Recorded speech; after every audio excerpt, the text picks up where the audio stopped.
શું જે ભાગ્યમાં લખાયેલું છે એ જ થશે? અને જો એ જ થવાનું છે તો અમે પ્રયત્ન કેમ કરીએ? ચાલો આજે ભગવાન શ્રી કૃષ્ણની વાણીમાં એ જ વાતને ઊંડાણથી સમજીએ. શ્રી કૃષ્ણ કહે છે, પુત્ર, જગતના બધા કર્મફળના નિયમો હું જ રચું છું, પરંતુ એનો અર્થ એ નથી કે તું ફક્ત ભાગ્યને દોષ દેતો રહીશ. ભાગ્ય એ કોઈ બીજું નથી, એ તો તારા ભૂતકાળના સંસ્કાર અને વર્તમાનના વિચારોનું પ્રતિફળ છે. હવે તું વિચારે છે કે જે લખાયું છે એ જ બનશે, તો સમજ કે કોણે લખ્યું? તું જ તો લખ્યું છે. તારા અધૂરા પ્રયત્નો, તારી ચૂકેલી તૈયારી, તારા ભય અને શંકાઓ, એ બધું મળે ને એ બને છે તારું સૌભાગ્ય. જેમ તું સવારે ઊભો થઈને કાર્ય કરે છે તેટલું જ નક્કી કરે છે કે સાંજ શાંતિભરી જશે કે નહીં. તું જ તારો દિવસ બનાવે છે. એ જ રીતે તું તારું ભવિષ્ય પણ ઘડી શકે છે. કર્મ કરવાનું છે કે નહીં એ પ્રશ્ન નથી. કર્મ કરવાનું તો તને જ પડે. જો તું બેઠો રહીશ કે જે ડેસ્ટિન્ડ હશે એ થવાની જ છે, તો એ શ્રદ્ધા નહીં, એ આળસ છે. અને આળસ તને હંમેશા દુઃખ આપશે. જેમ મેં અર્જુનને કહ્યું હતું, કર્મણ્યેવાધિકારસ્તે મા ફલેષુ કદાચન, એનો અર્થ એ છે કે તારો અધિકાર ફક્ત કર્મ પર છે, ફળ પર નથી. આજે જો તું શ્રમ કરવો છોડે, પ્રયત્ન કરવો છોડે, તો ભૂલ તારી છે. પછી જો પરિણામ ન આવે તો તું ભાગ્યને દોષ આપશે, એ તો તારી ખોટી સમજ હશે. ભગવાન કહે છે, મારે મારી રચના પર વિશ્વાસ છે, પરંતુ તારા ઈરાદા ઉપર પણ. કારણ કે માણસ ઈચ્છે તો ભાગ્ય પણ બદલી શકે.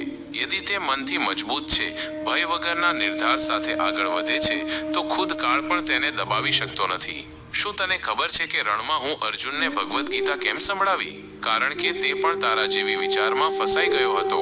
મારા માટે શું લખાયું હશે? હું તેનાથી પૂછ્યું, તારો ધર્મ શું કહે છે? તું યોદ્ધા છે કે ભાગીને જવાની વિચારણા કરનાર? તારે જીવનમાં વિચારવું પડશે કે તું કોણ છે. તું હરાવનારો નથી, તું તો કર્મથી જીતનાર છે. શ્રી કૃષ્ણ કહેશે, જેના કર્મ શુદ્ધ છે, જેના ઈરાદા મજબૂત છે અને જેનો વિશ્વાસ અડગ છે, એના ભાગ્ય પણ નમન કરે છે. ભગવાને કોઈના ભાગ્યમાં દરિદ્રતા, દુઃખ કે નિષ્ફળતા લખી નથી. આ બધું તો આપણા કર્મોથી બને છે. તું આજે જે વિચારે છે, જે કરે છે, એ જ તારો આવતીકાલ બનાવશે. માણસે તો જીવંત દેવ છે.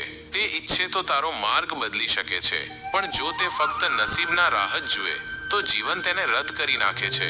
જ્યાં સુધી તું માનતું રહેશે કે મારું ભાગ્ય જ નબળું છે, ત્યાં સુધી તું તારામાં છુપાયેલ શક્તિઓને ઓળખી નહીં શકે. જ્યાં સુધી તું દુઃખને તારા ભાગ્યનો ભાગ માનીને સહન કરતો રહીશ, ત્યાં સુધી તું એની સામે લડી નહીં શકે. મારી વાત સાંભળ, પુત્ર.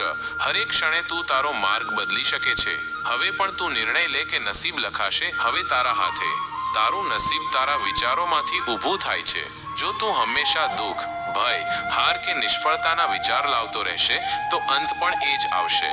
પણ જો તું શ્રદ્ધા રાખે, પ્રયત્ન કરે અને નિરંતર ચાલતો રહે, તો તારા જીવનમાં એવો નવો અદ્ભુત વળાંક આવી શકે છે જે આજે તું કલ્પના પણ નહીં કરી હોય. મારી વાત યાદ રાખ, વિશ્વાસ રાખ, પણ હાથ જોડી બેઠો ન રહેજે.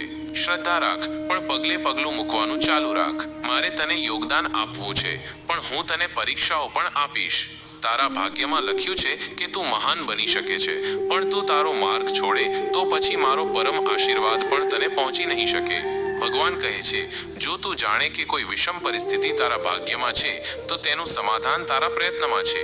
હું તને બદલી નહીં શકું, પણ તું તારો દૃષ્ટિકોણ બદલવામાં સક્ષમ છે.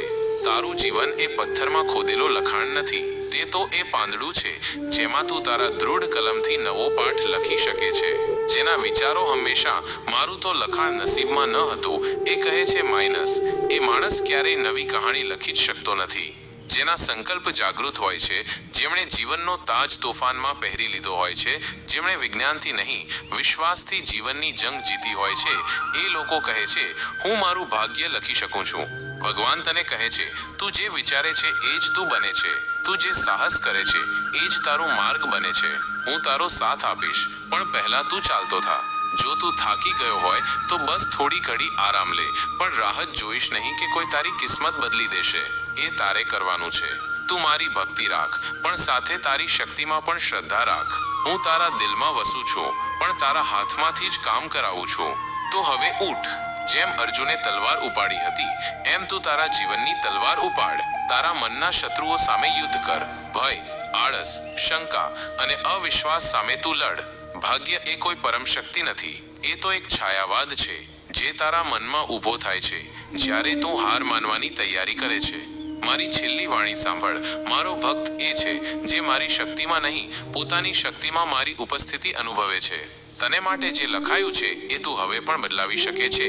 એ માટે તારે ઉઠવું પડશે, જાગવું પડશે, પ્રયત્ન કરવો પડશે અને વિશ્વાસ રાખવો પડશે તારા પર પણ અને મારા પર પણ. અને જે દિવસે તું એ કરીશ એ દિવસે તારો ભાગ્ય નહીં, તું તારો ભાગ્ય બની જઈશ.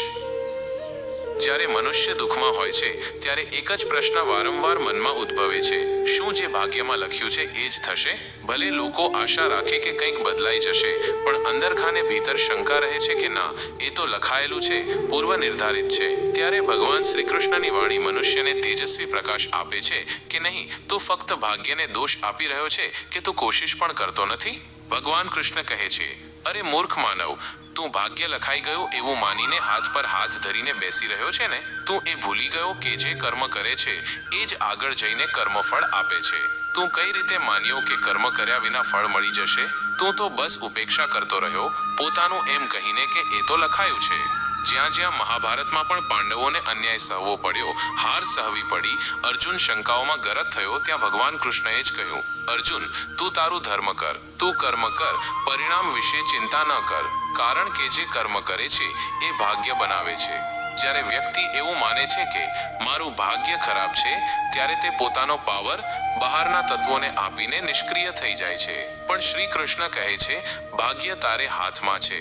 હા, કેટલાક સંજોગો તને મળેલા છે પૂર્વજન્મના કર્મોથી, પણ એ સંજોગોને તું કેવો આકાર આપે છે એ તારા વર્તમાનના વિચારો, કર્મો અને ધૈર્ય પર આધાર રાખે છે. કોઈ જન્મમાં જેમ અંધારું વધારે હોય છે પણ એક દીવો બધું અજવાળી નાખે છે, એમ જ ભગવાન કહે છે, તારું વર્તમાન એ દીવો છે, એને પ્રજ્વલિત કર, તું તારા ભવિષ્યને અજવાળું બનાવી શકે છે. તો શું જેને ભાગ્યમાં દુઃખ લખાયું હોય એ હંમેશા દુઃખી જ રહેશે? નહીં, કારણ કે જો એવું હોત તો કદી કોઈ પણ દુઃખમાંથી ઉઠી ન શકે. ભગવાન કહે છે, હું ભાગ્યથી મોટી શક્તિ છું. જો તું મને પોતાનું જીવન સોંપી દઈશ, તારા પ્રયત્નો અને ભરોસાથી ચાલીશ, તો હું તારા જીવનના લેખ બદલવા સક્ષમ છું. દરેક માણસના જીવનમાં એવો સમય આવે છે જ્યાં બધું ખોટું લાગે છે, મનમાં વેદના હોય છે, સ્વપ્ન તૂટેલા હોય છે, પગલા અજ્ઞાતમાં હોય છે. ત્યારે ભગવાનની વાણી સાંભળવી જોઈએ. હે પાંડવ, કેમ શોકમાં છે તું? શું તને નથી ખબર કે તું સ્વયં પોતાના ભાગ્યનો સર્જક છે? શ્રી કૃષ્ણ કહે છે, જ્યાં સુધી તું પ્રયત્નશીલ છે ત્યાં સુધી તું તારું લખાણ બદલી શકે છે. તું એવી કલમ વડે લખી શકે છે જે પહેલા ન લખાયેલી હોય. તું એવો અધ્યાય લખી શકે છે જે કોઈ ન વાંચ્યો હોય. કેટલાય લોકો એવું માને છે કે ભગવાને લખ્યું છે તો બસ એને સહન કરવું પડે, પણ ભગવાન પોતે કહે છે, હું તારો માર્ગદર્શક છું, તારા સંઘર્ષનો સાથી છું, પણ તું ચાલે નહીં તો હું તને લઈને ક્યાં જઈ શકું? એટલે ભગવાન કહેશે, તું એક પગલું ભર, હું 50 પગલાં લઈશ તારા માટે. મહાભારતના યુદ્ધમાં જ્યારે કૌરવો સામેનો અંધકાર હતો, જ્યારે પાંડવોના બધા માર્ગ બંધ લાગતા હતા, ત્યારે પણ કૃષ્ણ અર્જુનને કહે છે, તું શ્રેષ્ઠ યોદ્ધા છે, તું હજી પણ જીતી શકે છે, તું કેમ હતાશ થયો છે? એનો અર્થ એ થયો કે પૃથ્વી ઉપર આવનારા સંજોગો એ ફક્ત પરીક્ષા છે, ભવિષ્યનો નક્કી થયેલો અંત નથી. ભગવાન વધુ કહે છે, જે લોકો કહે છે કે જન્મે તે ભાગ્યે, તે પોતે હાથ ફેલાવતા નથી, તે જાતે પ્રયત્ન છોડીને ભાગ્યને બલિદાન આપતા હોય છે. હું તેમને કહું છું કે તું ભાગ્યના કાગળ ફાડી નાખ, તું નવા કાગળ પર નવા સપનાઓ લખ. જેવું વિચારશે એવું બનશે. કર્મ ઉપર આધાર રાખો. ભગવાન કહે છે, ભાગ્ય એ પથ્થરમાં ખોદેલું નથી, એ તો રેતીમાં લખેલું હોય છે, જ્યાં તારા પગલાંએ દરેક શબ્દ બદલાઈ શકે છે.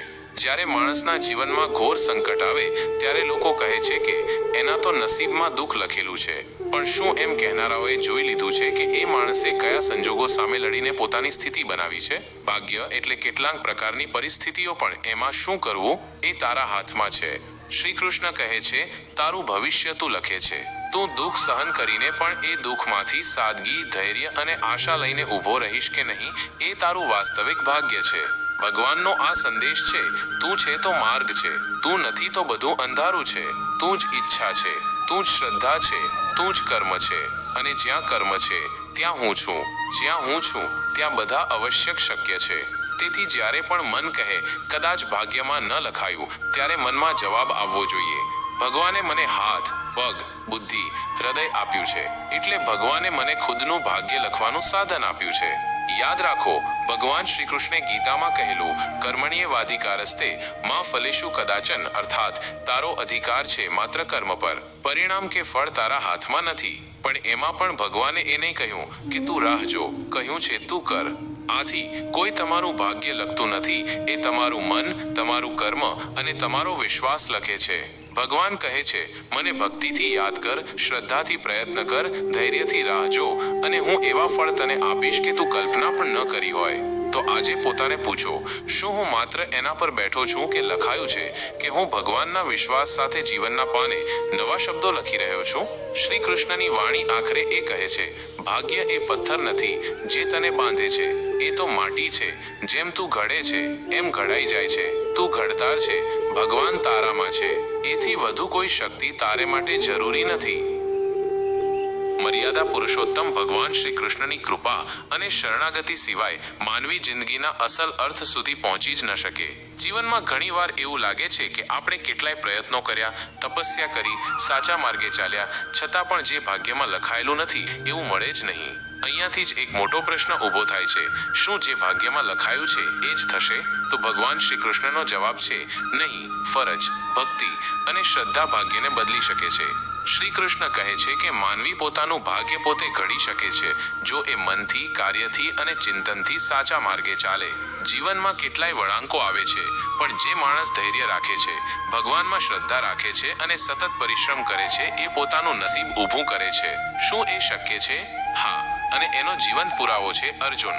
કુરુક્ષેત્રના મેદાનમાં જ્યારે બધું અધમુકું હતું ત્યારે ભગવંતે ગીતા શીખવી. તે વાણી કોઈ ફરજિયાત ભાગ્ય વિશે નહોતી, પણ કર્મ અંગે હતી. શ્રી કૃષ્ણ સ્પષ્ટ કહે છે, કર્મણ્યેવાધિકારસ્તે માં ફલેષુ કદાચન, એટલે કે તારો અધિકાર કર્મ પર છે, પરિણામ પર નહીં. તું શ્રેષ્ઠ પ્રયાસ કર, એ પરિણામ આપવાનું કામ મારે છે. પણ એવું કેમ છે કે કેટલાક લોકો ઘણું બધું કરે છે, તપસ્યા કરે છે, નમ્ર રહે છે, છતાં પણ દુઃખમાંથી બહાર નીકળી શકતા નથી? કારણ કે આપણું કર્મ ભૂતકાળમાં જે ભૂલ ભરેલું હોય છે એનું પરિણામ ક્યારેક આજના જીવનમાં ભોગવવું પડે છે. પણ જો તું આજે પણ સત્કર્મ કરે છે, મન પવિત્ર રાખે છે, નિષ્ઠાવાન બને છે, તો ભવિષ્યનું ભાગ્ય તું આજે જ બદલવાનું કામ શરૂ કરે છે. ભગવાન કહે છે કે તારું ભાગ્ય લખાયું છે એ તો તારા જૂના કર્મોથી બનેલું છે, પણ એ પથ્થર પર ઊંડી લકીર નથી. એક સત્ય ભક્તના આંસુ અને ભક્તિ એ ભાગ્યને પણ પડવી દે છે. ભગવાન હંમેશા ભક્તની પરીક્ષા લે છે, પણ તેમણે ભક્તને કદી તલવારો નીચે નથી દબાવી દીધો. ભક્ત પ્રહલાદ, દ્રૌપદી, મીરાબાઈ અને સુદામાની વાર્તાઓ તેના જીવંત દાખલા છે. શું એમના ભાગ્યમાં ભોગવણો નહોતી લખાયેલી? પણ એમની શ્રદ્ધા, એમનો ભગવાન ઉપરનો અખંડ વિશ્વાસ, એમની નમ્રતા અને ભક્તિએ એમનું જીવન બદલ્યું. દ્રૌપદીની સાડી ખેંચાઈ રહી હતી, ત્યાં કશું જ દેખાતું નહોતું, પણ જ્યારે તેણે સંપૂર્ણ શરણાગતિથી ભગવાનને પુકાર્યા ત્યારે ભગવાન ખુદ સાડી બની ગયા. એટલે જ્યારે તું શૂન્ય પણ હોય, તૂટેલો પણ હોય, છતાં ભગવાનમાં શ્રદ્ધા રાખે તો એ તારા ભાગ્યને તરત બદલી શકે છે. ભાગ્ય એ સરખું છે એક નકશો જે ભૂતકાળના કાર્યો પરથી બને છે, પણ ભગવાને તને ભવિષ્ય બદલવાની પેન પણ આપી છે. એને કહેવાય છે કર્મ. તું જેમ પ્રયત્ન કરે છે તેમ નકશો પણ બદલાતો જાય છે. તું રસ્તો બદલે છે, દિશા બદલે છે, તો ભાગ્યનું સ્થાન પણ બદલાય છે. એક ગરીબ માણસ કેળવાય છે, એને લોકો કહે કે તારું તો નસીબ ખરાબ છે, પણ એ પોતાનું જીવન પુસ્તક વાંચવામાં, ભગવાનનું સ્મરણ કરવાની ભક્તિમાં અને મહેનત કરવાના સંકલ્પમાં મૂકે છે. વર્ષો પછી એ શિક્ષક બને છે, પછી લેખક બને છે, પછી સમાજ સેવી બને છે. શું એ એના ભાગ્યમાં લખાયેલું હતું? નહોતું. એ લખાયું કર્મ અને ભક્તિથી. ભગવાન કહે છે, જે રીતે તું મને યાદ કરે છે, જેમ તું શ્રદ્ધા રાખે છે, તેમ હું તારી પાસે આવું છું. એટલે ભગવાન તારા મન પ્રમાણે આવે છે. જો તું હાર માની લે છે કે મારું તો નસીબ જ ખરાબ છે, તો તું કદી આગળ નથી વધી શકતો. પણ તું કહે કે હું ભગવાનમાં શ્રદ્ધા રાખું છું અને હું ફેરફાર લાવીશ, તો ભગવાન પણ તારી પાછળ ઊભા છે. કેટલાય લોકો આજના સમયમાં પણ ભગવાનનો શ્વાસ માને છે, કર્મને શ્રેષ્ઠ માને છે, પણ ભાગ્યના નામે બેહોશ રહી જાય છે. આ ખોટું છે.